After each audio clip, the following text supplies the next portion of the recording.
Hello guys, কি অবস্থা? কেমন আছেন সবাই? আজকে আরেকটা ভিডিও নিয়ে আসলাম আপনাদের মধ্যে। আজকে দেখাবো হচ্ছে যে কিভাবে খাল থেকে মাটি খনন করে এবং পাশে বেড়িবাঁধের মতো বাঁধ দেওয়া হয়।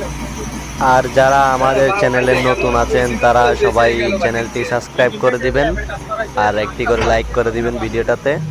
তো চলুন ভিডিওটা শুরু করা যাক। দেখুন দেখুন ওই দিক থেকে খালের মধ্যে থেকে মাটি তুলে কিভাবে বেড়িবাঁধের মধ্যে দেওয়া হচ্ছে। বড় এটি একটি 7 পয়েন্ট গাড়ি, অনেক বড় গাড়ি আর কি।